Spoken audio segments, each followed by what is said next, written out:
तो मैंने कल क्या कहा था, एक्सक्यूज देने के लिए मुझसे कोई कहे, मैं ऐसा ऐसा एक्सक्यूज दे दूंगा कि सामने वाला मास्टर तो क्या डीएम आके यहाँ खड़ा हो जाए तो मेरा गलती नहीं निकाल सकता। पर ये हमारी नक्कारी मक्कारी को छुपाने का एक तरीका है। असलियत बताओ, क्यों सोई? अब ऑप्शन हो, क्या तुम्हें अपने करियर से कोई प्यार नहीं है? Option number A. ऑप्शन देखो, ऑप्शन नंबर बी, क्या पापा के जो पैसे यहाँ खर्च हुए उस पर कोई दर्द नहीं हुआ कि इतना पैसा एक साथ दे दिए, कुछ पढ़ना भी है? तीसरा ऑप्शन, तुम्हें जो करना है तुम कहो, हमें से कोई लेना नहीं है। चौथा ऑप्शन, नन ऑफ दीज। बोलो, सेलेक्ट करो, नन ऑफ दीज। तो अब सही वाला ऑप्शन तुम बताओ, बोलो।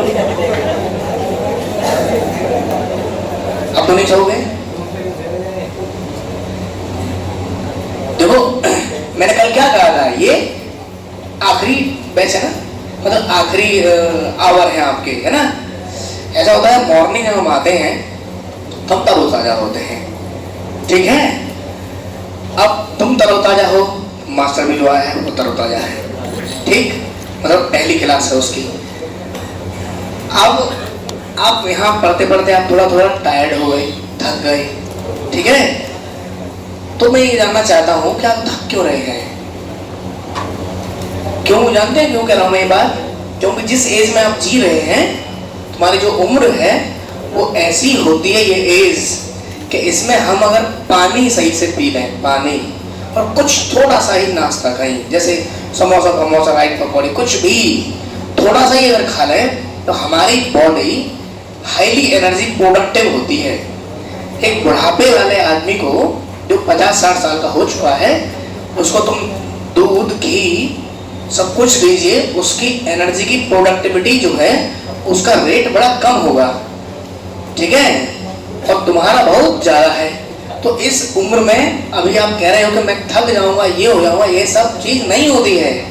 मैं फिर वही बात कह रहा हूँ, तुम कुछ भी बहाना बनाओ, मैं मानूंगा ही नहीं। मैं एक ही चीज जानता हूँ, ये लड़का बैठा है तो पढ़ रहा है, और नहीं पढ़ रहा तो फिर रीजन बताओ। अब रीजन ऐसा हो कि समझ में आए, सुनने सुनाने लायक हो। है कोई ऐसा रीजन? नहीं, बस हम सो रहे हैं, तो उसके पीछे कोई वजह नहीं है। वजह ये है कि हम जब पैसा दे के खर्च करके आते हैं, ये हम भूल जाते हैं कि हमारे पिताजी ने पैसा कैसे कमाकर हमको दिया है। ये एहसास उस दिन होता है जिस दिन हम खुद कमाकर किसी को दे रहे होते हैं, चाहे हमारा छोटा भाई हो, चाहे हमारा बालक हो। समझ में रहा है? अगर थोड़ा सा भी प्यार इस बात को लेकर रहता है कि नहीं नहीं मेरे पापा ने बड़ी मेहनत की है और पैसा दिया है, खर्च किया है, तो हम अक्सर एक पिक्चर देखने जाते हैं, पिक्चर देखते हैं ना, मूवी देखने जाते हैं, और 300 रुपए का या 200 रुपए का टिकट खरीदते हैं, और पिक्चर हॉल से निकलते ही एक स्टेटमेंट ज्यादातर लोगों का होता है कि पैसा वसूल हुआ या नहीं हुआ।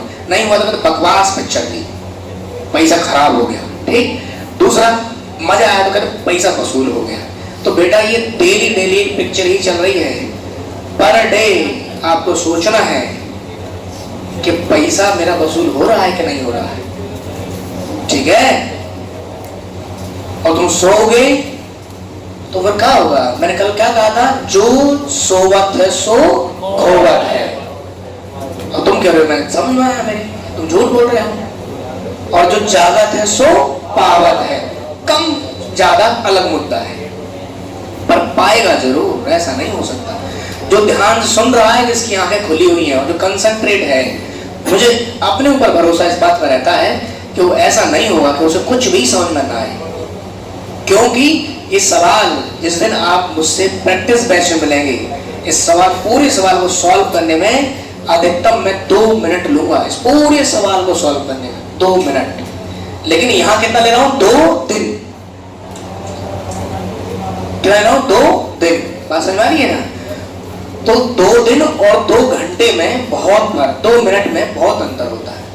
अब आप ये 2 दिन वाली पढ़ाई को 2 मिनट में सिकोड़ोगे तो मेहनत बहुत लगेगी बेटा। समझ में आ रहा है? कुछ कामयाब बच्चों की कहानी आपको यहाँ सुनाई जाएगी, कुछ नाकामयाबों की भी सुनना। कामयाबी से अच्छी सीख हम नाकामयाबों से ले सकते हैं।